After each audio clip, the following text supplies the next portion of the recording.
जय हिंद दोस्तों। Recently DRDO ने अग्नि प्राइम एक न्यू जनरेशन बैलिस्टिक मिसाइल्स को सक्सेसफुली इसकी फ्लाइट टेस्ट कर ली है और इसके रिगार्डिंग जो आर्टिकल्स है आप यहाँ पर देख सकते हैं। India successfully carries out night launch. कल के दिन ये 7 बजे इवनिंग के टाइम में इसे टेस्ट किया गया था और सक्सेसफुली इसे हर एक पैमाने पर इसे कंसीडर करते हुए इसे सक्सेसफुली लॉन्च कर दिया गया है। और आप मल्टीपल आर्टिकल्स आप इसके रिगार्डिंग देख सकती है। एनडीटीवी का आर्टिकल्स है बेसिकली, यहाँ पर भी देख सकते हैं जो इसके रिगार्डिंग आर्टिकल्स है। New generation ballistic missiles Agni prime successfully, और डीआरडीओ ने इसको लेकर कंफर्म किया। ये आपको बता दें कि आज के टाइम में आज के दिन 12 बजे इसकी कंफर्मेशन डीआरडीओ ने की है। एक्चुअली हर 2-3 घंटे में चेक करना होता है डिफेंस को लेकर और इंटरनेशनल जियोपॉलिटिक्स में क्या चल रहा है इसको लेकर, लेकिन इसको लेकर थोड़ा लेट जरूर हुआ। लेकिन यहाँ पर आप देख सकते हैं new generation ballistic missiles Agni prime successfully flight tested by strategic force command और DRDO off the Orissa coast.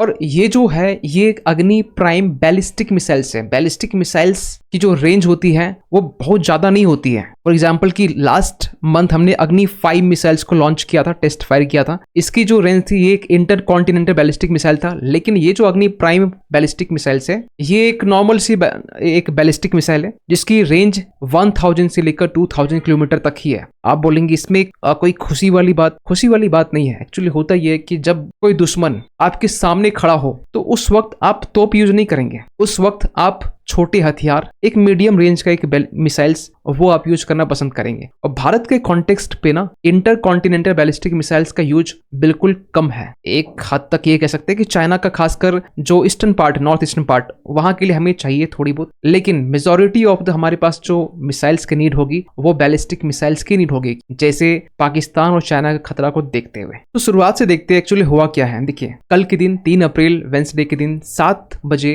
Indian standard time पर डीआरडीओ की तरफ से अग्नि प्राइम ओनली इसे लॉन्च किया गया, टेस्ट किया गया। कहां से? Doctor APJ Abdul Kalam island जो उड़ीसा कोस्ट में है। अगर आप इस मैप में यहां देखेंगे तो ये आपको जस्ट यहां पर लोकेटेड आपको मिल जाएगा। अगर इसे थोड़ा सा जूम करेंगे तो आपको जस्ट ये आपको दिखाई देगा। ये सेपरेटेड है, बिल्कुल कोस्ट में नहीं है, ये कोस्ट से थोड़े डिस्टेंस में आपको यहां मिल जाएगा। सो इंडियन डिफेंस मिनिस्ट्री ने इसे अनाउंस करके सक्सेसफुली बताया कि किस तरीके से फायरिंग की गई है, इस तरीके से टेस्ट किया गया है, जो अपने आप में एक न्यू जनरेशन बैलिस्टिक मिसाइल्स है। और इस मिसाइल्स को लॉन्च को लेकर जो एग्जीक्यूट किया गया ये बेसिकली डीआरडीओ की तरफ से किया गया और इनके साथ में एसएफसी भी था। एसएफसी का मतलब है स्ट्रेटेजिक फोर्सेस कमांड, जिसमें इंडियन आर्मी, नेवी और एयरफोर्स तीनों यहाँ पर इनमें कंप्राइज होते हैं। और एफएफसी जो बेसिकली इनकी जो रिस्पॉन्सिबिलिटी थी ये न्यूक्लियर आर्सेनल को किस तरीके से हैंडल किया जाए इसको लेकर। और डीआरडीओ बेसिकली रिस्पॉन्सिबल था फॉर डेवलपिंग वेपन सिस्टम और इससे रिलेटेड जो मिलिट्री टेक्नोलॉजी है उसको लेकर। और टेस्ट के दौरान यहाँ पर हर एक जो पैमाने हैं, हर एक ट्रायल ऑब्जेक्टिव्स करते हुए इनकी परफॉर्मेंस, इनकी रेंज हर तरीके से यहाँ पर मेजर किया गया और हर एक पैमाने पर इसे सटीक पाया गया। सो पहले ये समझते हैं बैलिस्टिक मिसाइल्स एक्चुअली होता क्या। देखिए बैलिस्टिक मिसाइल्स में नाम से मालूम चलता है कि ये बैलिस्टिक पाथ में मूव करे, इस तरह कुछ प्रोजेक्टाइल आप कह सकते हैं मैथमेटिक्स का टर्म में। और जब अग्नि प्राइम को जब लॉन्च किया गया तो ये 3 फेज में लॉन्च किया गया। पहला जो फेज था वो बेसिकली बूस्ट फेज था। जब बूस्ट फेज में बेसिकली यहाँ पर सॉलिड फ्यूल का यूज किया गया और यहाँ पर ही ज्यादा एनर्जी की नीड होती है। और इसमें यहाँ पर वेलोसिटी जो इसकी पिक होती है, पिक पोजीशंस की वेलोसिटी यहाँ तक पहुंचने बाद में जब सेकेंड फेज तक ये पहुंचता है, मींस अनपावर्ड फेज या कोस्ट फेज भी कहते हैं। जो सेकेंड फेज होता है बेसिकली ये आपका हॉरिजॉन्टल फेज होता है। इसमें यहाँ पर किसी तरह की रेसिस्टेंस नहीं होता है। फर्स्ट फेज में यहाँ पर रेसिस्टेंस होते हैं, एयर रेसिस्टेंस होती है यहाँ पर, इसके लिए यहाँ पर एनर्जी की नीड होती है, वेलोसिटी की नीड होती है। लेकिन सेकेंड फेज में यहाँ पर किसी तरह के रेसिस्टेंस यहाँ पर का सामना नहीं करना होता है। एक प्री डिटरमाइंड एक पाथ होता है जहां पर मूव करता है। और थर्ड फेज में बेसिकली ये होता है टर्मिनल फेज, जब यहाँ बेसिकली जो टारगेट है उसे हिट करता है, एक डाउनफॉल का एक पाथ हम ये कह सकते हैं। और लास्ट मंथ आपने देखा होगा कि इंडिया ने सक्सेसफुली यहाँ पर अग्नि 5 मिसाइल्स को लॉन्च किया था, जो अपने आप में एक इंटरकॉन्टिनेंटल बैलिस्टिक मिसाइल था। इंटरकॉन्टिनेंटल हम कह रहे हैं यहाँ पर मींस एक कॉन्टिनेंट से दूसरे कॉन्टिनेंट तक ये टारगेट को हिट किया जा सकता है। और ये लॉन्च किया गया था मिशन दिव्यास्त्र के तहत में। और इसके रिगार्डिंग आर्टिकल्स आपने भी देखे होंगे कहीं ना कहीं। और सबसे अच्छी बात क्या थी कि ये MIRV टेक्नोलॉजी पर ये बेस्ड था, means multiple independently targetable re entry vehicle पर ये बेस्ड था, जो सभी देशों के पास ऐसी टेक्नोलॉजी नहीं है, इवन कि चाइना के पास भी ये टेक्नोलॉजी नहीं है। MIRV बेसिकली ये इंश्योर करता है कि एक सिंगल मिसाइल इसे डिप्लॉय किया गया वो किस तरीके से मल्टीपल वॉरहेड्स को हिट कर सकता है इसको लेकर। और इसकी जो रेंज थी अग्नि 5 की वो 5000 किलोमीटर की रेंज थी, इसे 5500 मैक्सिमम रेंज बताई जा रही है, जो पूरा इंटायर एशिया जो है इसे कवर कर सकता है। चाइना को बिल्कुल एक नॉर्थ जो ईस्टर्न रीजन है, पूरा ईस्टर्न रीजन खोपचे में जाके इसको हिट कर सकता है। सो अगर हम बात करें अग्नि प्राइम के साइलेंट फीचर्स को लेकर, यहाँ डबल आर हो गया ना, सॉरी, तो इसकी जो रेंज बताई जा रही है वो 1200 से लेकर 2000 किलोमीटर की रेंज इसकी बताई जा रही है, जो पाकिस्तान और चाइना का मैक्सिमम जो एरियाज है इसे हिट करने के लिए काफी है। और ये एक सॉलिड फ्यूल अग्नि प्राइम मिसाइल, और सॉलिड फ्यूल अच्छा माना जाता है अगर हमें ऑपरेशंस फास्ट चलानी है, जल्दी से हमें मिसाइल्स को ऑपरेट करना है, उस बिहाफ में सॉलिड फ्यूल जो होता है ये अच्छा माना जाता है। और ये एक मीडियम रेंज बैलिस्टिक मिसाइल्स है, क्योंकि अगर इंटरकॉन्टिनेंटल बैलिस्टिक मिसाइल्स की बात करें तो इसकी जो रेंज है एक्सीडिंग रेंज इसकी 5500 किलोमीटर तक होती है। और इसमें सॉलिड फ्यूल्स का यूज होता है जो कि प्री फिल्ड होता है, पहले से इसमें फिल किया जाता है, as compare to liquid fuels की बात करें जो लॉन्च करने के जस्ट कुछ आवर्स पहले इसे फिल किया जाता है, जस्ट लाइक ए कन्वेंशनल जो व्हीकल्स होते हैं उस तरीके से, जो कि लॉजिस्टिक्स और हैंडलिंग प्रोसेस को कहीं ना कहीं और भी चैलेंजिंग बना देता है। तो इसके लिए यहाँ पर सॉलिड फ्यूल को यूज किया गया है। इवन यहाँ पर जो लिक्विड फ्यूल्स है इसे इजिली स्टोर करना भी ये मुश्किल होता है, हैंडल करना भी मुश्किल होता है as compare to solid fuels. और कहीं ना कहीं ये टॉक्सिक इन नेचर्स और बहुत ज्यादा ये सेंसिटिव होता है खासकर टू अदर एम्बिएंट फैक्टर्स को लेकर। लेकिन वही सॉलिड फ्यूल्स की हम बात करें तो मोस्ट वाइडली इसको यूज किया जाता है मिसाइल्स में, और एक लंबे टाइम तक इसे स्टोर भी किया जा सकता है। इवन कि यहाँ पर एक्सपर्ट ये भी मानते हैं कि सॉलिड फ्यूल मिसाइल्स कई सालों तक इसे हम लोग स्टोर करके रख सकते हैं। अगर कुछ अदर फीचर्स की बात करें अग्नि प्राइम की, तो अग्नि प्राइम में बेसिकली यहाँ पर ये जो बनाया गया ये कंपोजिट मटेरियल से बनाया गया। कंपोजिट मटेरियल्स बेसिकली होता है कि दो या दो से अधिक मटेरियल्स को